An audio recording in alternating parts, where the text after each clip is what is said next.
그러면 오늘 심층 인터뷰 한번 시작해 보도록 하겠습니다. 네. 저희 저녁 방송에도 종종 출연해 주시는 그래서 저희 투자자들에게도 많은 인사이트를 주시는 우리 송재경 센터장님이시죠? 네, 어서 오십시오. 네, 안녕하십니까. 반갑습니다. 네. 안녕하십니까. 본부장입니다. 아이고 죄송합니다. 아닙니다, 네, 아닙니다. 아유 죄송합니다. 아닙니다, 본부장님. 네, 아유, 회사를 옮긴 지가 이제 한 1년 반 돼서. 네. 아유 네. 제가 이런 제 눈이 안 좋아서 무슨 말씀이에요. 너무 죄송합니다. 한 번만 용서해 주세요. 네, 죄송합니다. 아유, 아닙니다. 네, 우리 송재경 본부장님과 함께 자 일단 뭐 실시간으로 보셨어요? 아니면 뉴스 나오고 보셨어요? 어제 FOMC. FOMC요. 네. 중간에 깨서 주무시다가 네, 중간에 깨서 봤습니다. 네. 그래서 그거 보실 때 일단 뭐 제일 중요한 게 일단 금리 동결한다는 거. 네. 그다음에 이제 파월이 멘트를 어떻게 하는가, 또 점도표 어떻게 찍었나. 네. 요게 이제 제일 중요한 세 가지 아니겠습니까? 그리고 실시간으로 또 시장이 어떻게 시장이 반응하는지도 같이 반응하는가. 계속 체크를 해야 되겠죠. 네네네. 자, 그럴 때 우리 본부장님께서는 뭐를 제일 중요하게 보시고 또 어떤 점에 좀 많이 중점을 두셨는지 그거 한번 좀 말씀 좀 들어볼까요?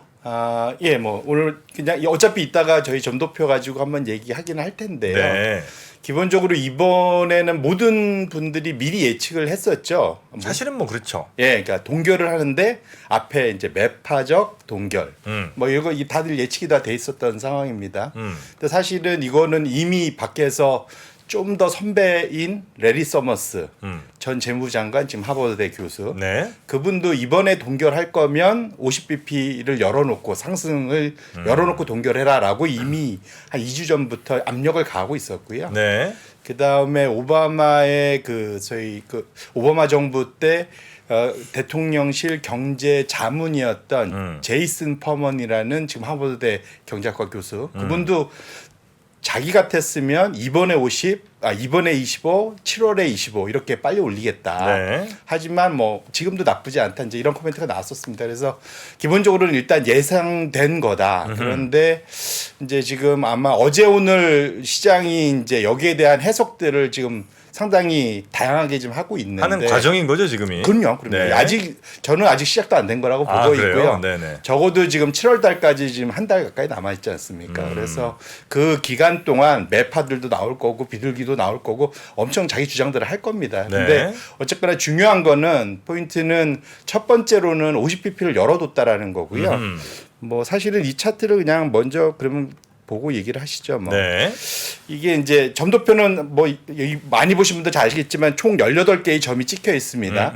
이게 FOMC에 이제 투표권을 가지신 분들이 점을 다 찍는 거예요. 네. 근데 지금 이 첫 번째 올해 말에 대해서는 거의 다 몰려 있습니다. 요 밑에 제가 숫자를 적어 놓은 게 지금 제일 하단과 제일 최고점 레인지인 거고요. 네네네. 그러니까 대부분은 지금 5.6 정도에 지금 다 찍혀 있죠, 지금. 그러니까 전보단 그래서 지금 더 올라간 거고. 올 연말엔 저렇게 갈 거라는 거죠? 네, 지금 다. 점도표에서. 그러니까 그래서 지금보다는 한 두 번은 더 올려야지 이제 된다 뭐 이런 거고요. 지금 여기 밑에 보면은 거의 지금 100bp, 그러니까 1% 포인트 안에 지금 다 몰려 있어요, 촘촘하게. 의견들이 뭉쳐 있죠. 예, 그래서 지금 파월이 어제 자기 Q&A 기자들과의 대담에서 그 얘기를 했죠. 지금 연준에서는 거의 한 명도 안 빼고 거의 대부분이 한 번 올릴 거냐 두 번 올릴 거냐의 차이지만 거의 다가 금리를 올려야 된다 연말까지라고 했습니다. 왜냐하면 아직도 물가가 좀 견고하게 지금 고정적으로 높게 나오기 때문에 그렇다라고 얘기를 하고 있고요. 저는 사실은 좀 더 뭐 이따가도 얘기했지만 좀 더 본 거는 내년도 숫자입니다. 사실은 올해는 말까지는 사실은 거의 다 호키시한 거고요. 매파적인 거고 내년도는 보시면 지금 저 바닥은 3.6부터 시작해서 제일 높은 건 거의 6%예요. 레인지가 어마어마하게 벌어져 있죠, 지금. 네. 지금 미국에서 소위 이제 내놓으라는 제일 저명하다는 경제학자들을 다 모아놓은 것이 FOMC지 않습니까? 네. 예, 그 FOMC에서조차도 내년에 금리 수준을 얼만큼까지 가져가야 될지에 대해서 엄청나게 갑론을박을 하고 있다라는 것이 그대로 여기 다 드러나는 거죠. 지금 6%를 얘기하는 분은 물가가 여전히 내년까지 엄청 셀 거다라고 네. 지금 주장을 하고 있는 거고요. 요 밑에 3.6%는 내년에 침체 세게 오니까 지금보다 금리 엄청 낮춰야 네. 된다라고 주장을 하고 있는 겁니다. 사실은. 그러니까 사실은 여기에서 사실은 스토리를 읽어야 되는 거고요. 그만큼 지금 연준이 뭐 되게 자신감 있어 보이긴 하지만 네. 연준 멤버들 안에서도 적어도 올해 말고 올해 하반기는 무조건 지금 물가가 상당히 높게 유지되니까 이걸 소위 이제 다스리기 위해서 2번 정도 올려야 된다고 생각하고 내년도에 있어서는 여전히 유지해야 된다 아니면 낮춰야 된다. 근데 파월은 뭐라고 그랬냐면 2년 이상 사실은 금리 인하 없다라고 전도표는 이렇게 찍어놓고 2년 이상 금리 인하 없다라고 얘기했거든요. 어제. 2년 이상이요? 예예. 아 그래요?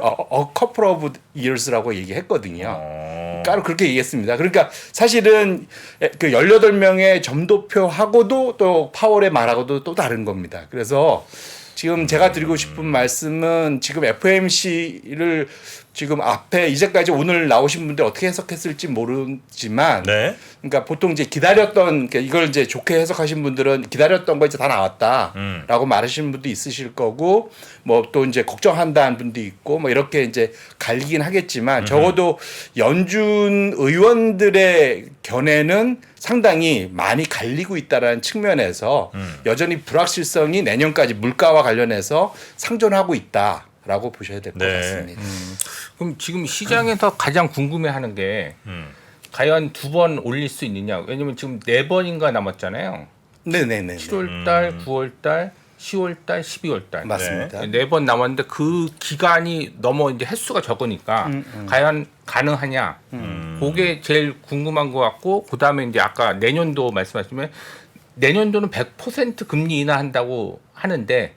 그러니까 점도표상? 시장에서 생각하기야 뭐 빠르면 12월 달 그런데 뭐 그거는 지금 6월 달에 그 전도표를 봤었을 때는 안 이루어졌고 내년도에는 시장에서 예측하는 거는 전도표상이 아니라 뭐 어느 시기냐 1분기냐 2분기냐 3분기냐 그거에 대해서 제일 궁금해하는 것 같아요 결론적으로. 네네. 뭐 어떻게 생각하세요? 1차적으로는 4번이 남았지 않습니까? 예. 4번 원샷에 빅스텝도 이제까지 했었는데 한 번에 4번 중에 한 번만 빅스텝해도 50대 하면 갈 수 있잖아요. 그래서 5.6 사실은 뭐 횟수는 중요하지 않은 것 같습니다. 그 사이에 어떤 데이터들이 나오느냐가 중요할 것 같고요.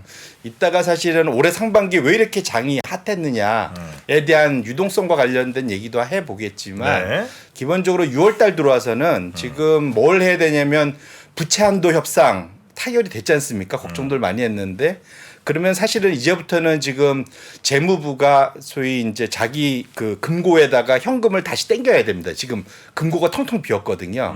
거기에 이제 채권 발행해서 돈을 쫙 땡겨야 돼요. 네. 지금 6월 말까지 네트로 순 3,500억 불 이상 찍을 거고요. 지금 9월까지 뭐 그 아직은 발표가 제대로 안 됐지만 시장에서는 그 7천억에서 연말까지는 1조 2천억 불 1.2조 달러까지도 사실은 찍을 거라고 얘기하고 있거든요. 이 감이 없으실 텐데 1조 달러 정도면 어느 정도냐면 미국의 연간 정부 예산이 지금 올해가 6.2조 달러입니다. 그럼 1조 달러면 상당히 큰 거죠. 6분의 1 정도. 예, 꽤 큰 돈이 그죠. 그게 일시적으로 이제 시장에서 쭉 빨아들일 수가 있기 때문에 사실은 6월 달에 지금 당장 이제까지 채권 발행 안 하다가 채권을 발행해야 되잖아요. 근데 연준이 여기다 대고 금리를 팍 올려버리면 이런 평은 있지만 재무 보고 너 한번 고생 좀 해봐라 이렇게 되는 거지 않습니까? 네. 금리를 올리는 상황이 되면 사실은 그런 것도 염두를 해서 분명 그 어제 그 기자들과의 얘기에서 재무부와 긴밀하게 지금 얘기를 하고 있다라는 얘기를 했었습니다. 그래서 기본적으로는 지금은 이번에 6월달에 동결했던 거는 정말로 마음이 편해서라기보다는 일부 그런 것도 있지만 적어도 하반기 어떻게 될지 알 수 없고 또 6월 달에는 지금 재무부가 채권 발행해야 되니 여기서 금리를 너무 높게 해서 발행하는 부담을 덜어주기 위한 측면도 분명 있는 거다 보셔야 될 것 같고요. 그다음에 사실은 작년 12월 올해 1월 잘 기억해 보시면 그때 이미 우리 설레발들 한번 쳤었습니다. 연준부터 시작해서 물가 잡혔다. 네. 기억 안 나십니까? 아, 나죠. 예, 12월 1월 달에 물가 잡혔다고 난리들 쳤습니다, 사실은.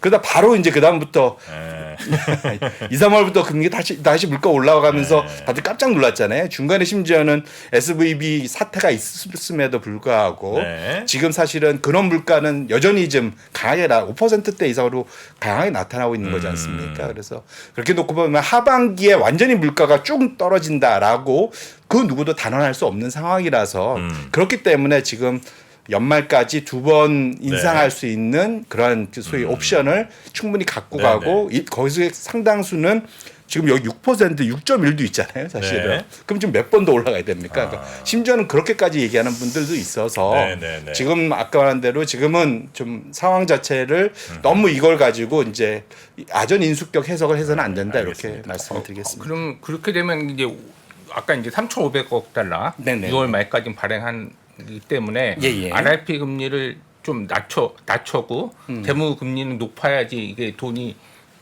교체가 될 거 아니에요. 네네네. 그런 유동성 축소 우려가 있기 때문에 연준에서 6월달에 금리를 동결한 것 같고 그러면 아까 말씀드린 1조 달러를 이제 발행할 건데 향후 그러면 금리를 올라가게 되면 RRP 금리가 올라가면서 오히려 유동성이 축소되니까 네. 더 경기에 그 악영향을 주는 거 아닌가요? 만약 금리가 올라가면? 대신에 물가가 잡히겠죠. 그러면 수요를 잡아서. 네. 예, 그래서 이제 말씀 주신 대로 지금 연준 어제 그 질문 나왔었습니다. 지금 이게 막 왔다 갔다 해갖고 그런데. 네. 예. 아이고 죄송합니다. 아닙니다. 뭐 사실은 이제 네네. 요건데요. 지금 네. 이게 TGA가 사실은 이게 이제 역계열이라서 올라가면 돈을 쓰고 있는 거고 내려오면은 이제 돈을 빨아들이는 겁니다. TGA가 뭐죠? 이게 이제 트레저리 제너럴 어카운트라고 그래서 네. 연준의 세입 세출 네. 그러니까 연준이래. 그 재무부. 재무부가 돈이 들어오고 빠져나가는 것들을 뉴욕 연은에다가 통장을 개설하고 거기서 왔다 갔다 합니다. 네. 근데 그걸 이제 TGA라고 하고 있고요. 보통 이게 지금 요 피크가 보면 지금 작년 10월이 지금 이게 지금 1조 달러 정도 됐고요. 지금 이거를 작년 10월부터 해서 이렇게 지금 올라가는 게 이게 역계열이니까 돈을 계속 써서 지금 거의 통장이 바닥이 된 겁니다. 네네. 그러니까 저 재무부의 통장은 거꾸로 놓으신 거고, 네네네. 그다음에 S&P 그래프는 그대로 놓으신 거고. 맞습니다. 근데 그 거꾸로 놓은 거랑 거의 지금 비슷하게 간다는 거죠? 예, 예. 이제 네. 왜 이런 거냐면 사실은 이것 때문에 그래요. 그래서 이게 그 보시면은 이게 스텔스 QE라고 혹시 들어보셨는지 모르겠는데. 스텔스 QE. 예. 네. 그러니까 이제 양쪽 완화죠. 티안나는 조용한? 그렇죠. 그러니까 비공식 굳이 비공식? 표현하면 예. 이렇게 저기 비밀 결사 뭐 이런 네. 이제 무슨 말이냐면 사실은 연준은 작년 봄부터 QT를 시작했잖아요. 네. 그 매달 950억 달러씩 계속 자기 갖고 있는 걸 내다가 팝니다. 지금 갖고 있는 걸 그러니까 자기의 자산을 줄이고 있죠. 그런데 재무부가 작년 하반기 들어오고 정확히는 한 이제 8월 9월 10월 들어가면서 우리 부채 한도 이제 근처에 온다. 너희들 빨리 지금 의회가 어떻게 좀 해봐라. 계속 워닝 옐런이 줬거든요. 그러면서 그 시점부터는 이제 남은 거 계산해서 기간 도달한 거 계산해서 더 이상 발행은 안 하고 쌓아놨던 돈을 쓰기 시작한 겁니다. 그러면 거꾸로 말하면 이제 돈이 나가기만 한 거죠. 시장에서 발행 안 하고 있던 돈을 쏘는 거니까. 이게 이제 사실은 이제 양적 완화한 거죠. 근데 지금 이게 보시면은 금액이 그래서 지금 거의 1조 달러 가까이 좀 쓴 거고요. 네. 요 분모를 보시면 아시겠지만 규모가 이거 다 합친 것보다 여기가 더 큰 거죠, 사실은. 그러니까 실제로 올해 상반기 동안 미국은 공식적으로는 QT를 하고 있었지만 비공식적으로는 재무부에 어쩔 수 없는 그러한 그러니까 부채 한도에 걸리는 이슈 때문에 있는 돈을 계속 다 풀어왔었다라는 거죠. 결국은 그래서 스텔스 QE란 말이 이제 나오게 된 거다라고 네. 보시면 좋을 것 같고요. 그래서 시장에서 뭐 다양한 얘기들 있었지만 실제로는 상반기가 유동성 장세가 분명 맞았었다. 근데 왜 제가 이 얘기를 꺼내드리냐면 네. 혹시 기억하실지 모르겠는데 올해 장이 사실은 이제 조금 제 스페이스 좀 끌고 오면 네. 사실은 이게 저희가 보는 지금 올해 장 같거든요. 이게 이제 불과 베어가 항상 겨루지 않습니까? 이거 되게 재미있는 그림인데 지금 보시면은 올해는 지금 사실은 상당히 불장이잖아요, 지금. 이미 공식적으로는 시장에서는 왜 그게 기준이 생겼는지 모르지만 지금 지수가 바닥 대비 20%를 넘어가면 강세장 진입이라고 보통 얘기를 합니다. 그런데 여기 잘 보시면 고무처럼 돼갖고 쭉 당기다 보니까 되게 얇게 올라왔잖아요. 저는 네. 이게 의미 있다가 보는데 되게 지금 상당히 폭이 좁게 소수 종목들 위주로 상승이 됐다는 걸 사실 이게 표현을 하고 있다라고 그건 보고 있어요. 맞죠. 네. 그렇기 때문에 사실은 이제 곰이 뒤에서 뒷다리를 좀 잡고 있고 얘가 바로 놔주면은 이제 얘가 진짜 제대로 된 강세장이 가겠죠. 그런데 여기서 여차하면은 이게 끊어질 수도 있는 상황이라서 그런 측면에서는 이제 이게 본격 진입한 거냐 베어마켓이 현재 상황이 맞는 거냐에 대한 논의를 해보자고 제가 이제 사실은 첫 그래프 차트를 이걸 네. 갖고 온 거고요. 우리 본부장님께서는 상고하저를 말씀하셨었나요 혹시? 맞습니다. 네. 그 당시에는 상대가 제가 외롭게 말씀을 드렸던 건데 연초쯤에 아마 많은 분들은 상저하고를 얘기를 많이 했고 거의 답니다. 예. 예, 우리 본부장님은 상고하저라는 조금 독특한 뷰를 주셨고 맞습니다. 정프로는 상고하고라는 더 독특한 뷰를 내놨었습니다. 상고하 고고라고 하셨죠. 아, 그거라고 했죠. 네. 현재까지는 정프로 크게 틀린 것 같지 않습니다. 아직 하반기를 안 들어가고 하반기는 안 들어갔죠. 네. 그런데 이제 여전히 상고하저를 생각하세요? 그래서 이제 그걸 한번 논의해 보자. 왜냐하면 제가 6개월 지났는데 세상도 많이 바뀌었고 제가 제 뷰가 어떻게 바뀔 수 있는 다양한 데이터들이 연준도 데이터 드리븐 하는데 제가 뭐라고 데이터 드리븐 하지 않겠습니까? 네. 그래서 이제 요걸 갖고 온 거고요. 네.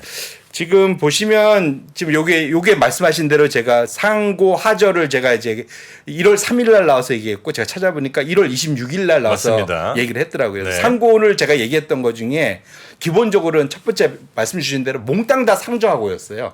그럼 시장은 원래 한쪽으로 쏠리면은 항상 반작용이 일어나기 때문에 오히려 저는 그 당시엔 대부분 채권에 쏠리고 주식이 많이 비어 있었거든요. 네. 그러다 보니까 당연히 주식이 조금만 트리거가 있어 주가 올라갈 수 있다. 제가 말씀을 드렸었고요.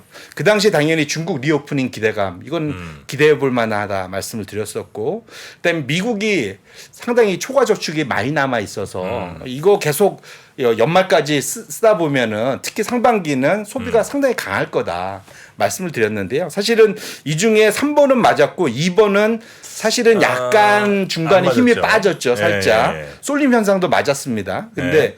사실은 막판에 4월 달 이후에 전 4월 달 정도에 마무리가 됐다고 생각했는데 4, 5월 달에 네. 이게 이제 AI가 갑자기 이제 엔비디아 쪽에서 이제 폭발적인 넘버들이 나오면서 사실은 끌어올리게 된 거.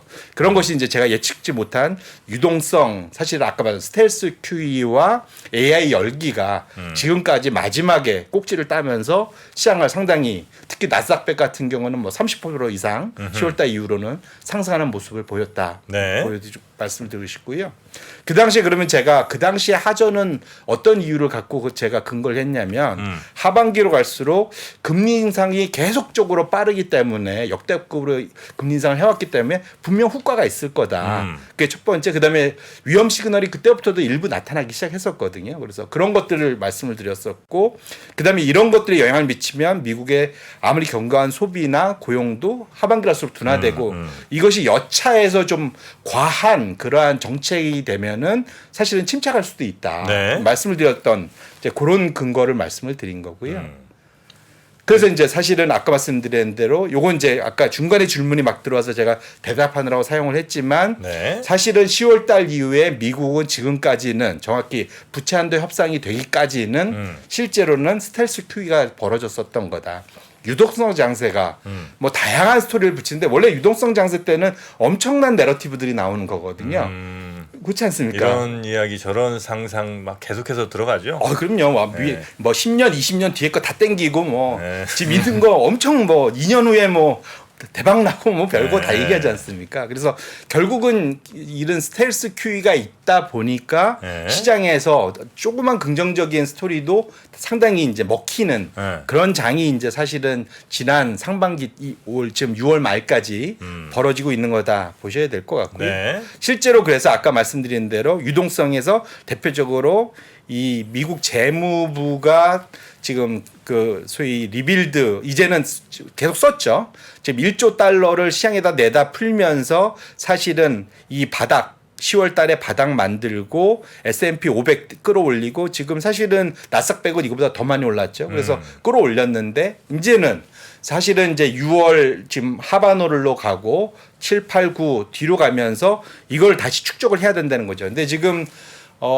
이번에 부찬도 협상 타결되면서 지금 그 바이든 정부가 쓰고 싶은 돈의 규모가 정해져 있잖아요. 사실은 나가야 될 돈들도 이미 네네. 있고 사실 그걸 채우려다 보면은 기본적으로는 지금 작게는 한 7천억에서 많게는 1.2조 달러까지 연말까지 지금 말짱 기준 얘기하는 겁니다. 그렇게 만들어 놔야 된다라는 것이죠. 그래야 이제 내년으로 가서도 쓸 네. 돈들이 생기다 보니까 그래서 지금 이게 다시 이제 소위 TJ 리빌딩이 시작되면 시장에서 그 스텔스 유동성을 좀 다시 빼내는 그럼 스텔스 QT가 될 수도 있겠죠. 사실은 그래서 하반기에는 이게 역으로 갈 가능성이 있어서 유동성 줄어든다 한마디로. 그렇죠. 예. 네. 그럼 유동성을 축소하면은 물가가 잡히는 거잖아요, 자연스럽게. 그렇죠, 그렇죠. 그러면 금리를 인상 안 해도 물가가 자연스럽게 잡히는 거 아닌가요? 맞습니다. 근데 금리를 인상하면 이중으로 해서 더 오히려 물가가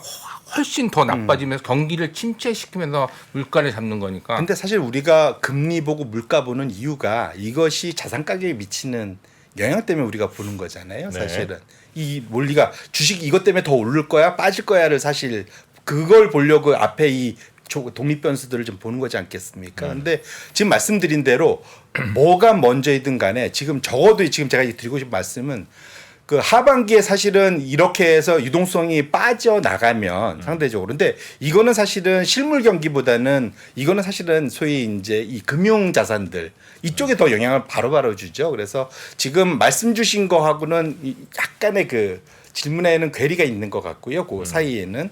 근데 그것보다는 오히려 지금 우리가 결론적으로 그래서 주식을 사야 돼 팔아야 돼 채권을 사야 돼 팔아야 돼 얘기할 때 거기에 주는 거는 유동성이 더 즉각적인 반응을 일으키기 때문에 지금은 아까 보셨듯이 유동성을 푸는 지난 한 8개월 정도 그 10월, 11, 12, 9개월, 8개월, 9개월이었으면 앞으로 하반월까지는 연말까지는 풀린 유동성 일부 빨려 들어올 수 있는 가능성이 있다. 근데 아까 좋은 지적을 해주셨는데 지금 그 연준이 RRP 아까 역 레포 네. 거기에 지금 2조 달러가 쌓여 있거든요.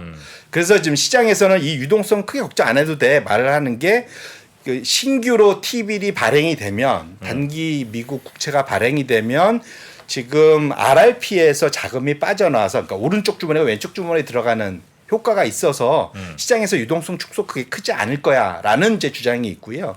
또 하나는 지금 RRP에는 MMF 펀드가 대부분 좀 들어가 있는데 네. 그 돈은 당연히 그럴 수 있습니다. 그런데 사실은 지금 시장에서 걱정하는 거는 시중은행의 지금 그 소위 뱅크 리저브, 네. 그러니까 지불 준비금에서 돈이 빠져나올 거. 왜냐하면 이제 소위 이제 게으른 돈들 중에서 이렇게 금리를 높이 해서 지금 단기 국채가 발행돼, 그럼 나 그거 살래. 은행들이? 은행들 안에 있는 고객들이. 예를 들면 지금 저기 그 우리 정프로께서는 지금 그 은행에 뭐 예를 들면 한 1,000만 원 1억이 지금 한 1.52%에 지금 잠겨 있는데 네. 갑자기 정부가 지금 1년만 쟁겨 놓으면은 5% 줄게. 그럼 어떻게 하시겠습니까? 가야죠. 예를 들면 이제 그런 얘기라는 거죠. 네. 그래서 그러니까 이미 그렇게 빠져나갈 돈들은 MF에 다 가 있는 상태고 추가적으로 혹시 뱅크 리저브에서 돈이 빠져나가지 않겠느냐는 걱정을 하고 있고 사실 그 질문이 어제 나왔었습니다. 기자들이 그 질문을 했었거든요. 근데 제가 어제 들은 바로는 파월은 알 수 없다. 양쪽에서 다 나올 수 있다. 라고 얘기를 했거든요. 그래서 제 얘기는 100% 이대로 간다는 거를 개런티하는 게 아니라 분명 유동성 축소가 어쨌든 소위 그 뱅크 리저브에서 돈이 빠져나가기 시작하면은 네. 유동성 축소 효과는 분명 나타날 수 있다는 거. 그러니까 이제 정부가 채권을 많이 발행은 할 텐데 네. 그 많이 발행하는 채권을 누군가 사야 되는데 그 누군가가 이른바 그 초단기 자금 MMF에서 살 수도 있고 네. 은행들의 계좌를 통해서 이제 살 수도 있는데 맞습니다. 그러면 이제 은행을 통해서 사면 요거는 이제 유동성이 많이 좀 빨려 들어가는 효과가 나오고 그다음에 MMF에서 사면 어차피 이쪽 주머니 저쪽 주머니 다 똑같으니까 요거는 네. 이제 큰 상관은 없는 걸로 우리가 생각하면 되는 건가요? 맞습니다. 네. 네. 그래서 앞으로는 요걸 체크하고 싶으시면 저희 그 그 머니마켓 펀드에 있는 에서 갖고 있는 역 레포 RRP의 잔고 추이 2조 달러가 조금씩 이미 좀 줄기 시작했어요. 네. 그것이 어디로 가는지 그건 솔직히 꼬리표 달고 가는 건 아니라서 알 수는 없지만 어쨌거나 그것의 흐름과 이 발행과를 같이 보면서 또 지금 미국의 중소형 은행들의 예금 잔고가 다시 한번 혹시 흔들릴 수 있는지도 같이 체크해 볼 필요가 있겠다 이렇게 말씀을 드립니다. 네. 일단 하여튼 연말 혹은 뭐 하반기에 안 좋을 수 있는 상황들은 그 미국이 정부가 채권을 많이 발행해서 이제 그 유동성이 좀 빨려 들어가는 것 여기다가 연준이 금리를 더 인상하는 거 요거가 겹치면 여기다가 이제 또 경기가 조금 안 좋아지는 혹은 뭐 소비가 좀 줄어드는 이런 상황이 이제 오게 되면 사실 주가가 좋을 수는 없겠네요, 당연히. 그리고 사실은 이런 평이 좀 많이 올랐잖아요. 지금 예. 좀 더 올라야 돼요. 아, 물론 그렇습니다. 근데 내 원본은 항상 전고점이기 때문에 당연히 많이 올라야 되는데. 제일 뭐니 대무부가 돈을 안 쓰는 거. 네. 그게 제일 크겠네요. 그렇죠. 그래서 근데 사실은 그 소비를 그럼 잠깐 먼저 가볼까요? 네. 그래서 안 그래도 그래서 제가 이제 소비를 이제 물론 이제 그리고 이제 두 번째는 시장에 이것도 말씀드리고 싶은데 AI 열기가 너무 과하다는 측면도 있는 게 적어도 지금 이 짙은 파란색 선이 S&P 500 중에 탑5 시가총액 탑5가 전체 비중은 몇 프로 차지하냐? 지금 한 25% 정도 됩니다. 맞다. 지금 네임즈는 지금 애플, 마이크로소프트, 알파벳, 아마존, 네. 엔비디아. 엔비디아가 얼마 전에 1조 달러 클럽에 가입했죠. 그렇습니다. 젠슨왕. 근데 지금 보시면 역대급의 지난 90년부터 지난 30여 년간 이런 적이 없거든요. 지금 이렇게 돼 있고요. 나머지 이제 6에서 10위까지 테슬라, 벅셔 해서웨이, 메타, 비자, 유나이티드 헬스케어 합치면은 거의 뭐 35% 가까이 됩니다. 그러니까 상위 10개, 500개 중에 상위 10개 쏠림이 3분의 1이네. 3분의 1이 넘어버렸죠, 사실은. 그러니까요. 거기다 490개가 3분의 2고. 예. 그리고 실제로 그래서 이퀄 웨이트 지수를 보면 네. 이퀄 웨이트 지수는 거의 못 올랐어요. 불과 2달 전엔 마이너스였습니다. 그러니까요. 그렇게 쏠림이 있으면 문제는 뭐예요?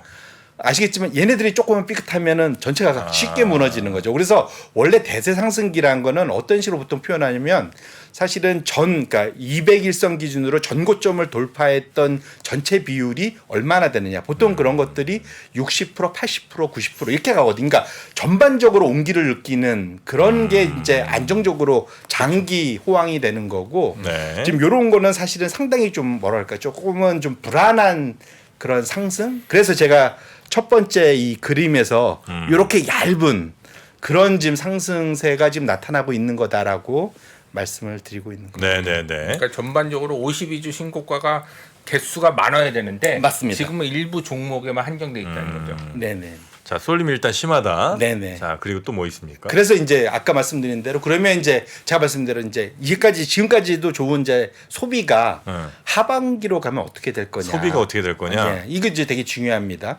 특히 지금 서비스 지금 소비가 좀 강하고 서비스 쪽 임금 또 서비스 쪽 물가 이게 여전히 강세거든요. 네. 그래서 지금 보시면 이게 지금 이 위에 하늘색 선이 뭐냐면 가처분 소득. 뭐 이것저것 다 떼고 세금 떼고 뭐 떼고 내가 쓸 수 있는 돈 네. 뭐 이게 이제 가처분 소득이죠. 이 밑에 붉은색 선은 소위 연준이 좋아하는 개인 소비 지출. 그러니까 내 개인이 소비하는 모든 돈들. 네. 네, 이제 이건데 보시면은 이 코로나 때는 아시겠지만 그때 돈도 뿌려주고 사람들이 못 움직이니까 소비는 급락하고 그때 이제 돈 쏴주고. 예, 그래서 이게 이제 초과 저축이 엄청 늘었었죠. 네. 근데 이것이 이제 지금은 거의 지난 뭐 10년, 20년 장기 추세선으로 되돌아 있는 상태고요. 근데 보시면 개인 소비 지출이 지금 보시면 과거의 장기 트렌드를 초과해서 엄청 지금 달리고 있죠. 돈을 엄청 써대고 있는 거죠. 저렇게 쓸 돈이 있는 게 신기하네요. 왜냐면 그 사이에 쌓여 있었고, 그다음에 실질 임금도 최근에 좀 좋아졌었잖아요. 지금 왜냐면 미국에서 아직도 좀 최근에 살짝 꺾였다 하지만 지금 임금 상승률이 6% 중반까지는 네. 나오고 있는 상태니까. 그런데 문제는 이제 이게 좁혀지고 있는 거죠. 그러면 이게 영원히 갈 수 있겠느냐. 왜냐하면 벌어들이는 것보다 쓰는 거에 기울기가 더 크면 어느 순간은 멈춰야 될 거지 않습니까? 턱밑까지 지금 따라왔네요. 그렇죠. 네. 그래서 지금 많이 지금 갭이 좀 좁혀졌다라는 측면을 말씀을 드리고 싶은 거고. 쓸 여력이 별로 없는 것 같다. 그렇죠. 이제 네. 그럴 가능성이 점점 이제 가까워지고 있다. 네. 두 번째로는 그래서 실제로 모건 스탠리에서 그 소비자들한테 질문을 해봤습니다. 아 설문. 네, 향후 6개월 동안 기존에 지금 이전 6개월 동안 썼던 거 대비 늘릴 거냐 줄일 거냐 아이템별로 소비를. 예 소비를 딱 물어봤더니 네. 딱 필수 여기 보시면 식료품 그게 소위 이제 저기 시장 가서 구입하는 식료품 이거는 필수 소비재죠. 먹고 네, 살아야 되니까. 그다음에 가정생활용품 이거 꼭 필요한 것들 이런 것만 상반기보다 더 여전히 늘리겠다라고 대답을 하고요. 어쩌면 늘릴 수밖에 없는 걸 수도 있고 뭐 워낙 그렇죠. 가격이 올랐으니까. 네 맞습니다. 근데 사실은 대부분 여기 제가 재량 소비라고 했는데 네. 꼭 안 써도 되는 거. 하지만 나의 그런 그 소위 여가 활동을 위해서 필요한 레저 엔터 활동, 소비자 가전이라는 건 잘 아시겠지만 뭐 스마트폰 같은 게 대표적으로 올 수 있겠죠. 그다음에 외식, 그다음에 백색 가전 아시겠지만 뭐 이거는 이제 뭐 세탁기. 예, 뭐 냉장고. 그런 것들. 네. 이런 것들. 그러니까 결국은 그 사이에 엄청들 많이 사서 하고 그다음에 좀 코로나 때문에 활동 못 했던 것들 이런 것들 자체가 지금 보시면은 엄청나게 지금 한 마이너스 20% 이상 줄이겠다. 그 사이에 우리가 폭발적으로 많이 썼으니까 이제 좀 줄일래.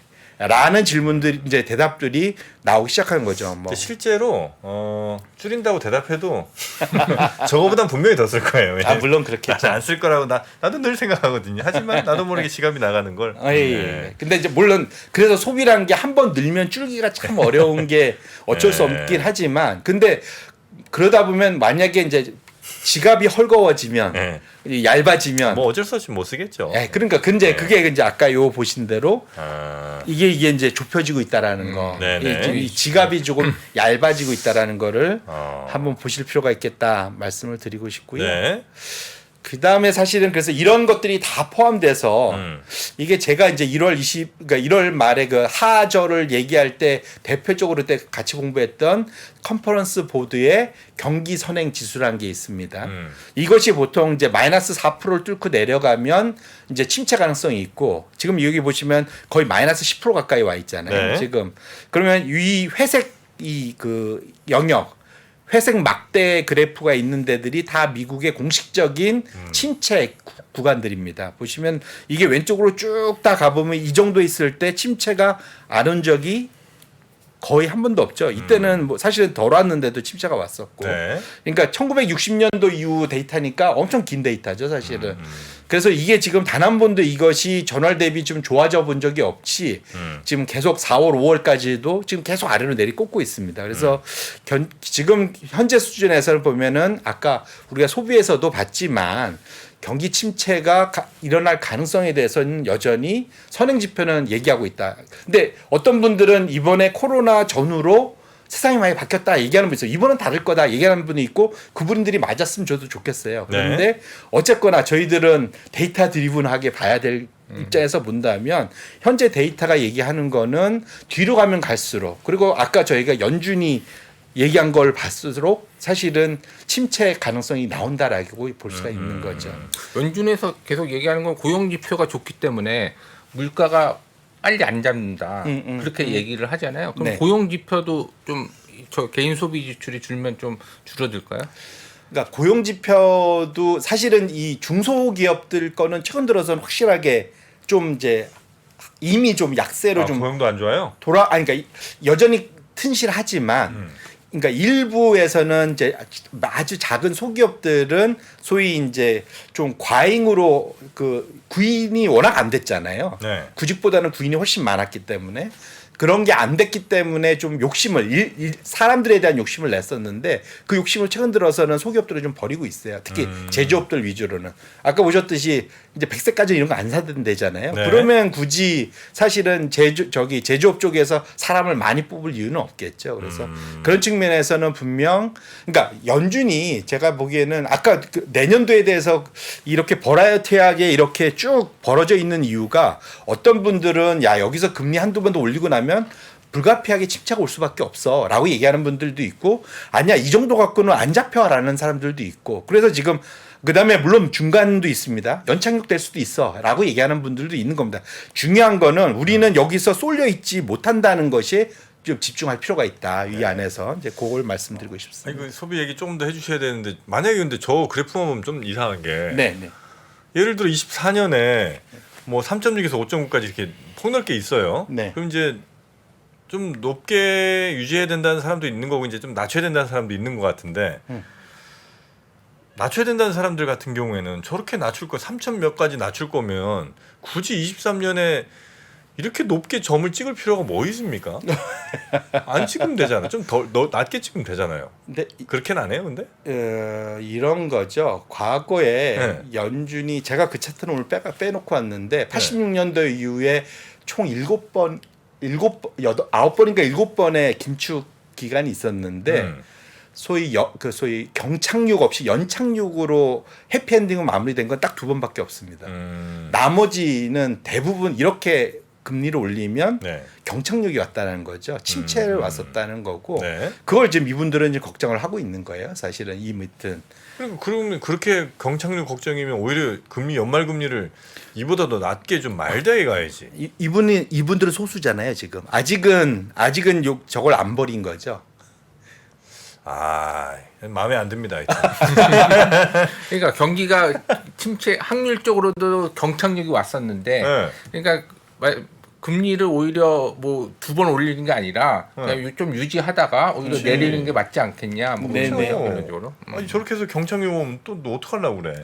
그래서 제 생각엔 저거는 겁주기용이다. 경고용이다. 네, 그래서 저거는 단순히 립 서비스. 뭐 저렇게 안 하면 시장이 너무 또 뜨거워지니까 야, 그렇게는 가지 마라. 우리 할 수 있는 애들이야라고 그냥 경고 점도표가 나온 거지. 실제로는 저렇게 안 간다는 게 정프로의 생각입니다.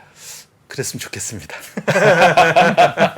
자 그리고 뭐 골판지 수요 같은 게 또 소비를 나타내는 중요한 지표입니까? 예, 그래서 아까 선행지수 이런 지표 이런 거는 좀 뭐랄까 네. 너무 딱딱하고 그 안에 한 10가지 항목 있고 그걸 또 일일이 보면 재미없잖아요. 그래서 네. 제가 좀 애닉도트였다고 그러죠. 일화적이긴 하지만 우리가 택배 때문에 그런 거야? 올판지가? 그렇죠. 뭐 그다음에 사실 온라인으로 엄청 소비하다가 그렇죠. 이제 더 이상 2년 엄청나게 샀으면 이제 더 이상 살 거 없을 거잖아요. 집에 바꿀 거 다 바꿨으면 그렇지 네. 않습니까? 네. 사실은 그래서 지금 보시면 근데 문제는 떨어지는 속도가 엄청 가파른 거죠. 그래서 이 수준이 거의 2008년 금융위기 수준의 속도까지 지금 내려왔다라는 거고요. 이게 대표적으로 상당히 좀 일화적이긴 하지만 상당히 경기가 위축되고 있는 적어도 이쪽 제조업 쪽 또 소위 온라인 이런 쇼핑이나 이런 쪽에는 사실은 네거티브 선행 시그널이 될 수 있을 것 같고요. 아 정프로는 또 이거 긍정적으로 해석합니다. 네, 어떤 직접 가서 사는 비율이 높아졌다는 거죠.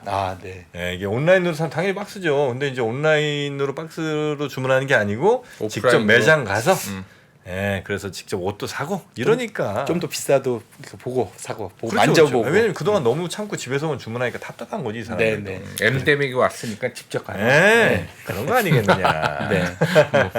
그리고 네. 또 다른 거는 저도 이번에 재밌게 봤는 건데 이건 이제 미국만의 좀 독특한 걸 것 같아요. 땅덩어리도 넓고 사람들이 그래서 꿈이 보통 보니까 일반인들은 이런 거 좀 그러니까 싸든 비싸든 이러한 안에서 잠도 잘 수 있고 이동할 수 있는 레저용 캠핑카 같은 거? 그렇죠. 캠핑카 같은 거죠. 네. 이런 것들의 판매량이 항상 빠지면 급감을 하면 침체가 오더라. 라는 그래요? 게 이게 이제 과거에 이제 1987년부터 이후에 장기 데이터에서 나타납니다. 신기하네. 예, 그래서 저도 이번에 처음 봐서 신기해갖고 저도 갖고 와봤는데. 저건 맞는 것 같아요. 그래요? 왜냐면 저것도 그렇지만 금리가 미치는 거는 자동차 판매랑 제가 생각할 때 부동산이거든요. 그래서 금리 이만큼 올렸으니까. 네, 맞습니다. 아, 자동차 저렇게 무리해서 살지 못하니까 그러다 그렇죠. 보면 뭐 당연히 그리고 저게 싸지는 않을 거 아니에요. 이게 딱 봐도 비싸 보이지 않습니까? 그래서 네. 지금 기본적으로는 지금 미국의 레저용 차량 이게 사실은 이제 코로나 끝나고 사람들이 본격적으로 돌아다녀야 되고 그러면은 이런 차들이 필요할 거잖아요. 그럼에도 불구하고 지금 보시면 지금 물론 이때 너무 높아서 지금 역기저로 높았기 때문에 지금 빠진 건 다 할 수 있지만 올해 들어와서도 워낙 금리도 높고 그러다 보니까 이런 이제 고가형 그러한 이제 꼭 없어도 살 수 있는 거잖아요. 이건 어찌 보면 이게 참을 수 있는 거, 좀 미룰 수 있는 거 이런 것들은 지금 본격적으로 사실은 마이너스 성장을 하고 있다는 측면에서는 역대급으로 소비가 마이너스 성장이네. 예, 네, 역대급 마이너스 성장이에요. 그렇죠. 예. 물론 이제 그래서 이게 이제 기저 효과가 분명히 있긴 할 텐데. 그렇겠죠. 네네. 그럼에도 불구하고 어쨌거나 상당히 소비가 위축되고 있다라는 것을 이런 거에서부터 재량 소비의 대표적으로 볼 수가 있는 거죠. 아까 네. 레저 활동이나 이런 걸로 다 연결이 된다고 볼 수 있을 것 같아요. 그래서 이런 측면에서 보면 하반기로 가서 지금 미국 소비도 좋고 고용도 좋고 다 좋아서 소위 막 골디락스 얘기 나오고 지금 모든 좋은 스토리를 붙이지만 실제로 데이터에서는 소비에서는 벌써 좀 약간 삐거덕거리는 선행 지표들이 나오고 있는 거다. 이렇게 보시는 것이 맞을 것 같습니다. 알겠습니다. 자, 일단 뭐 RV 차량 판매까지도 아마 소비를 예측하는 데 있어서 혹은 뭐 경기 침체를 예측하는 데 있어서 지금 여러 지표들이 좀 있다 보니까 참고를 좀 해봤고요. 예, 그리고 또 어떤 거 있습니까? 그래서 이제 아까 말씀드린 대로 금리 인하 뭐 할 수 있는 거 아니냐.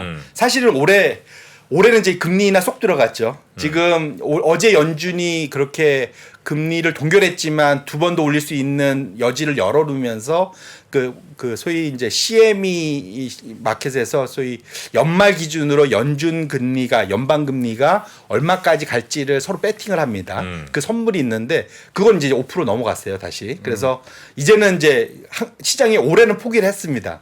하지만 내년은 또 이제 금리 인하된다고 얘기를 하고 있거든요. 근데 과거에 연준이 첫 번째 금리 인하를 했을 때 소위 근원 CPI, 그러니까 물가 수준이 어느 정도였냐, 아니면 실업률이 얼마 정도였냐, 두 개를 이제 비교한 차트인데요. 이게 상당히 긴 주기입니다. 1957년 이후에 첫 금리, 그러니까 상승 이후에 첫 금리 인하했던 시점의 물가 수준이나 실업률 수준, 고용 상황이죠. 보시면 지금 현재는 우리는 여기 와 있어요. 5% 중반 정도에 와 있죠. 근데 사실은 지금 이 정도 수준에서 5% 중반이 상당 기간 유지된다고 하는 가운데서 첫 번째 금리 인하가 나오려면 과거 경험으로 가보면은 실업률이 거의 한 5, 6%가 넘어가야 됩니다. 지금 현재 실업률 기억하시겠지만 가장 최근 게 3.7이었고요. 3.7이었죠. 지금 연말 목표가 지금 오히려 조금 강하게 와서 4.1 정도 되거든요.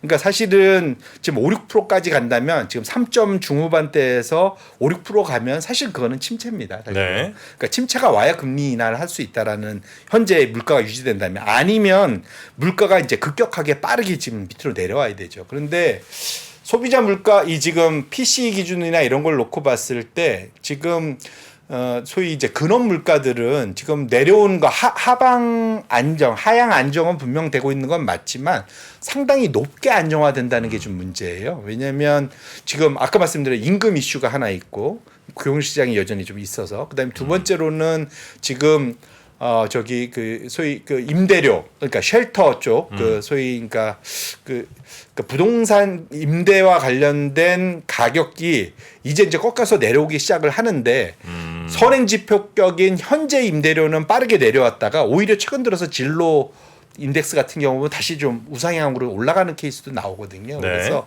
지금 대략적으로 지금 컨센서스는 얘네가 내려와도 지금 그 소위 쉘터 물가가 한 4% 5%대는 유지될 거다라는 것이 주거비. 그래서 그렇게 놓고 본다면 지금 연준이 그렇게 상승할 수 있는 이제 금리를 인상할 수 있는 여력도 열어놓고 만반의 채비를 하는 것이 물가가 이제 더 치솟지는 않지만 현재 수준에서 상당히 높은 수준에서 유지될 거에 대한 두려움, 걱정 이런 것들이 분명 존재하는 거다. 이렇게 보시는 것이 맞을 것 같습니다. 아니 그러면 우리 본부장님께서는 이제 저 이제 하반기에 주가가 더 아래 방향으로 갈 거라는 그 생각에는 이제 변함이 없으시고 아마 그쪽으로 갈 거란 더 강한 확신이 연초보다 더 생기신 것 같은데 그렇다면 지금 우리는 뭐 하면 됩니까? 다는 아니고 좀 비중을 많이 줄일까요? 아니면 뭐 또 다른 어떤 투자를 생각해 볼 만한 뭐가 있습니까? 예. 아니, 지금은 그냥 가만히 현금 들고 있을까요? 지금 시간이 좀 얼마 남았죠? 한 4, 5분, 4분. 그래서 질문하신 거 같네요. 네네, 고맙습니다. 예. 끝났지만 사실은 그래서 뭐 단기적으로는 네. 지금 보시면 요게 이제 늘 제가 열심히 찾아보는 지표 중에 하나인데 네. 미국 CNN에서 늘 발표되죠. 공포 탐욕 지수. 네. 요게 지금 극도 탐욕 와 있거든요. 81인가 찍은 것 같아요. 이게 75 넘어간 극도 탐욕인데 아. 이게 보통 75가 넘어갔던 시점, 보통 이렇게 보면은 피크 치고 보통 내려오거든요. 네. 근데 보면 이때마다 보면은 이게 그 지수도 항상 같이 똑같이 이제 변곡점을 맞이합니다. 그래서 말씀 주신 대로 요거는 좀 지금부터는 좀 너무 공격적으로 나가시기에는 분명 조정 가능성이 있어 보이는 지금 시그널이 일부 나왔다 네. 보셔야 될 것 같고요. 요거는 좀 재밌는 차트인데 이게 베런스라고 아시지 않습니까? 이게 베런? 딱 네. 이게 100년 된 미국의 경제지인데 주식도 아. 102년 됐더라고요 보니까. 저거 책을 제가 많이 봤던 것 같은데. 예, 이거 되게 유명한 책이죠. 근데 네. 얘가 말하면 거꾸로 가더라고요 보니까 이게 정확히 어. 19년 말에 이게 제가 재밌어서 갖고 왔는데 19년 말에 이때 2022년 아웃룩하면서 여기에 뭐라고 써 있냐면 주식의 추가 상승을 기대한다. 뭐 이렇게 하고 이때 정확히 이게 발행이 됐었고요. 네. 그리고 이제 작년에 주가가 박살났지 않습니까? 돌아봤고. 근데 요때 거의 이제 바닥권 왔을 때 네. 갑자기 베런스가 꼬리를 내리고 미안합니다. 우리는 침체에 빠졌습니다. 라고 얘기하고 그때 좀 있다가 이제 바닥 잡았고요. 올라가고. 쭉 지금 이제 올라왔잖아요. 네. 그랬더니 이제 이게 아마 지난주인가 나온 건데 강세장을 두려워하지 마세요. 이게 6월 10일자입니다. 주가가 더 높게 상승할 이유가 이런 게 있습니다. 이런 게 또 좀 발표가 됐어요. 네. 그래서 책지편이에요. 책지편. 그래서 사실은 이제 이런 게 있어서 그래서 이제 제가 네. 말씀드리고 싶은 거는 지금 시점은 제가 보기에는 지금 주마가편 달리던 말을 계속 타고 가다가 얘가 좀 넘어질 수도 있으니 지금부터는 좀 역발상을 해볼 필요가 있겠다. 일단은 그래서 너무 공격적으로 하시는 건 좀 부담스러울 것 같고요. 지금 보면 이게 이제 가장 최근자 지난주에 발표됐었던 뱅크 오브 아메리카에서 글로벌 펀드 매니저를 상대로 서베이하는 건데 지금 너무 과열 양상 또는 너무 침체 양상인 투자 아이디어들이 뭐냐? 빅테크, AI 향 빅테크 계속 사자, 롱하자. 이거 너무 부담스럽다라는 거고요. 이게 확 올라갔죠. 그러니까 이게 거꾸로 보통 여기서는 거꾸로 가는 게 보통 이제 역발상이 되겠죠. 반면에 중국 너무 매도 일색이다. 이거 너무 이제 세게 이게 좀 많이 과하게 팔았다. 일본 너무 과하게 샀다. 미국 달러 너무 과하게 팔았다. 미국 국채 너무 좀 많이 사고 있는 거 아니야? 미국 은행 매도됐다. 그래서 저는 지금 이 안에서 하반기에서 아이디어를 찾는다면 그래서 가장 최근 아이디어는 그것도 재밌더라고요. 그러니까 대형 기술주를 숏하고 오히려 스몰캡 만약에 하반기 장을 그래도 좀 괜찮게 본다면 아까 말씀드린 저변이 확대될 거잖아요. 그러면 지금에서는 대형 기술주의 상승 여력보다는 그 사이 못 올렸던 스몰캡이 올라갈 수 있는 여력이 좀 더 많지 않겠냐는 아이디어. 그래서 그러니까 빅테크 숏 스몰캡 롱, 러셀 뭐 2000 뭐 이런 거겠죠. 그런 것들에 대한 아이디어 있을 것 같고요. 이번에 사실은 아직은 10년, 2년, 뭐 10년 3개월 장단기 금리 차가 역전돼서 마이너스를 심하게 냈는데 이게 돌아서기 시작하면은 분명 은행에는 플러스가 되거든요. 그래서 지금 은행이 워낙 지금 빌빌거리고 있긴 한데 지금 네. 당장은 아니지만 하반기 어느 틈에는 분명 은행을 충분히 매수할 만한 타이밍이 오히려 좀 길게 놓고 보면 지금부터 분할 매수해도 충분히 가능성이 있을 것 네, 같고요. 네, 그래서 네. 지금은 너무 핫한 주식이나 업종 아이디어에 집중하시기보다는 지금 보러 인기가 없는 그러한 아이디어에 집중하는 것이 훨씬 더 좀 안전한 투자가 될 수 있지 않을까 이렇게 생각을 합니다. 알겠습니다. 또 포트 조절 한번 또 들어가야 되겠네. 이 포트 조절에서 아직 재미를 못 봤는데. 알겠습니다. 우리 송재경 본부장님께서는 이런 쪽으로 뭐 하반기 어느 시점쯤에 아마 그러니까 하반기 전체 주식시장은 조금 이제 아마 아래쪽으로 보고 계신 것 같고요. 그리고 만약에 거기서 이제 투자 아이디어를 찾는다면 그래도 아마 은행이라든지 뭐 이런 쪽으로 그래서 많이 각광받지 못했던 친구들이 조금 더 빛을 보는 시장이 아니겠는가라고 아마 생각을 하시는 것 같습니다. 자, 오늘은 우리 송재경 본부장님 요 정도 정리하고요. 다음 시간에 또 한번 모시도록 하겠습니다. 네, 대단히 고맙습니다. 네, 고맙습니다. 시간이 흘러도 변하지 않는 여러 가지 원칙과 사고 체계는 존재하거든요. 대가들의 사고 체계, 투자 기법이 아니라 생각의 방법. 그런 거를 분해를 해서 재구성을 해서 하나의 어떤 틀로 조합을 하는 과정이 필요한 것 같다. 라쿤 자산운용 홍진채 대표의 거인의 어깨에 19년간 초과 수익을 달성한 그가 어떻게 주식 대가들의 투자법을 활용했는지 이 책에서 최초로 공개합니다. 대가들의 검증된 투자법을 여러분의 눈으로 직접 확인하시죠.